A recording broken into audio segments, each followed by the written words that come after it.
More than 80% of the land in the South Australian Murray-Darling Basin region is used for producing food and fibre, from lamb, beef, pork, poultry, grains and fruit and vegetables, through to wool, milk, wine and fish.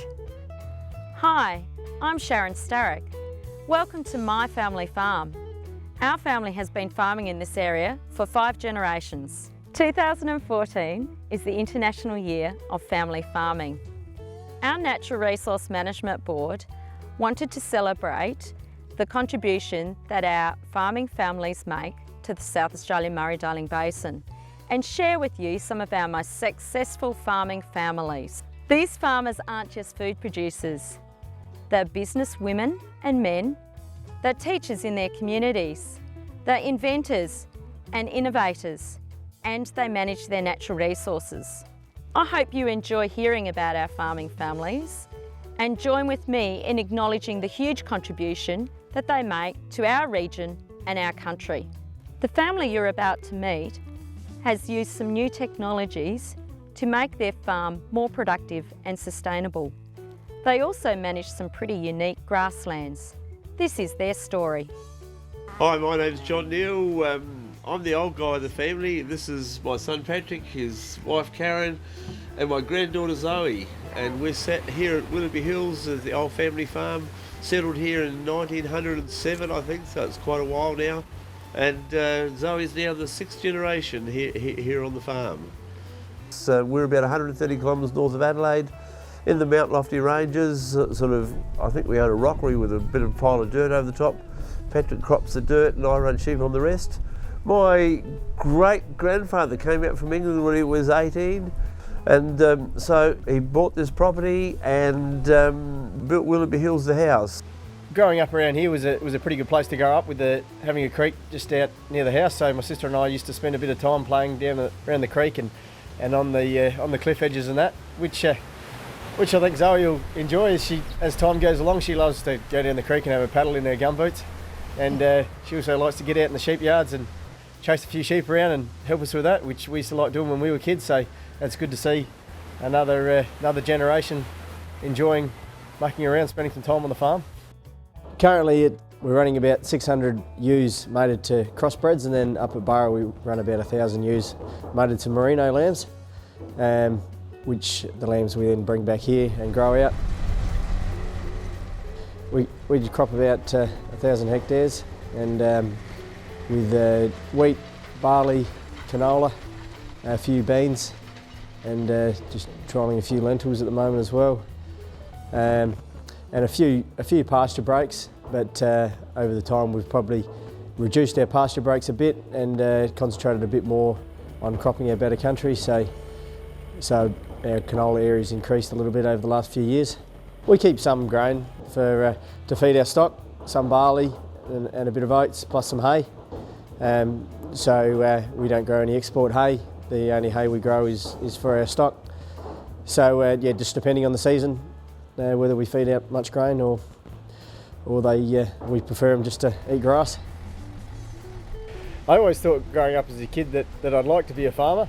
My mum probably encouraged me to do a few other things first. She wanted me to do a trade or something, but which I didn't end up doing. But I did obviously think about what else I'd like to do before I came home on the farm. But when I left school, I did come straight home and start working on the farm, doing an on-farm training course, and yeah, decided that I liked farming and that I was keen to carry on with that. So that's what I've been doing ever since. Karen and I moved in here about 7 years ago. About 7 years ago. Prior to that, I'd sort of taken over a bit more of the managing role of the cropping and that side of things. And Dad was still sort of running the sheep. And then when we moved up here, well, Karen and I both took on the running of the business as such. And Karen took over all the record keeping and all the bookkeeping. And I suppose we just continued the slow progression of taking over the runnings of the whole farm. And now I suppose I manage the general runnings of the farm, along with Dad helping out with a bit of advice here and there of his experience. I was just, I think, 27, 28 when I took over the property. Dad had bought land in Victoria for my brother, and he moved over there, and I took over the running. I tried to do the same thing for Patrick at about the same age too. So we had 1,500 acres here, and then I was able to buy some land a bit further south and slightly better rainfall, a bit more arable country, and we've gradually added to that down there.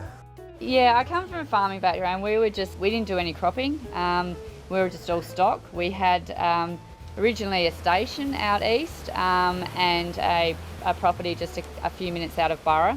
Patrick and I have been leasing my father's property, so we've been leasing that for about 4 years now to run our merinos and our sheep up there. So that's great to be able to keep that in the family as well, and we haven't had to sell that off.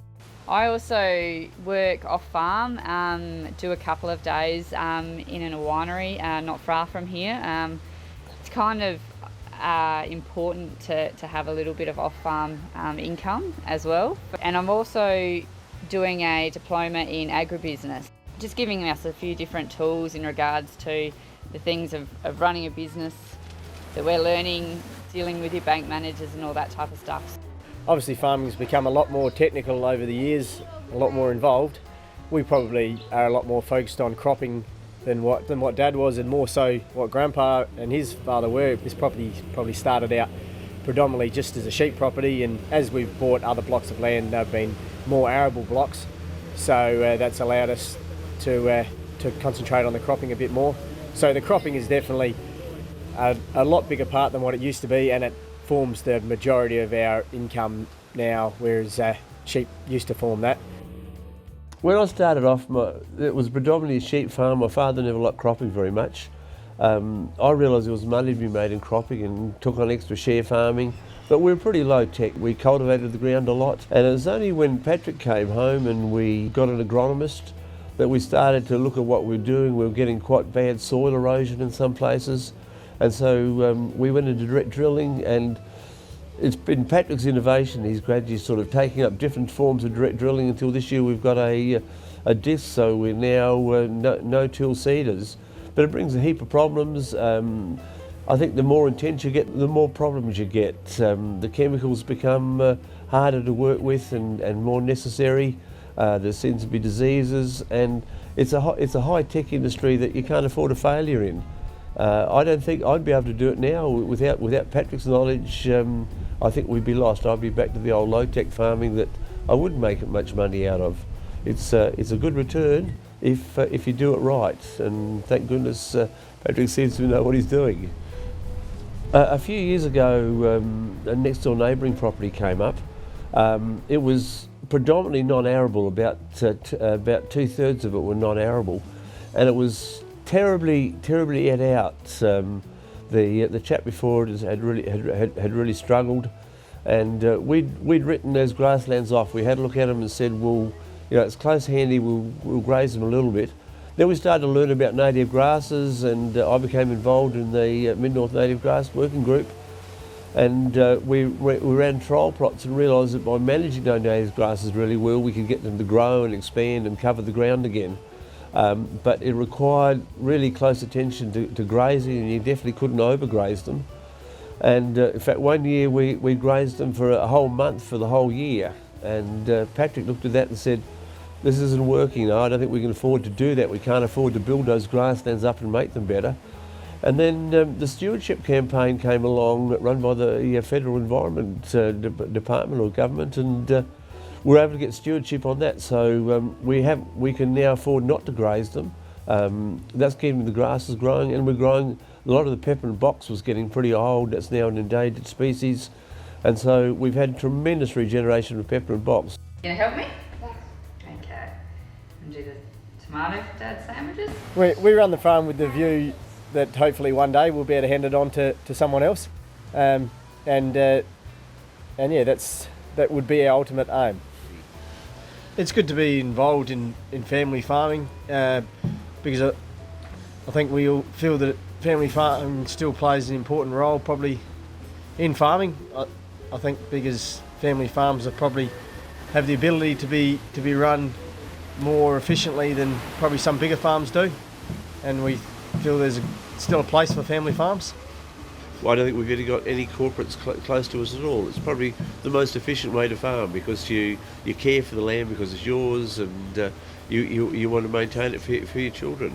The amount of farms has definitely reduced a lot in the last 20 years particularly. A lot of smaller farms have sold up, but yeah, it's still predominantly family farms. It means it's such a tight community as well. You're all living and neighbours, and it creates a great community to bring up your children. Thank you to the Neal family for sharing their story. Watch out for other stories about family farms on our website, and check out the International Year of Family Farming and how the world recognises the contribution that farming families make all around the world.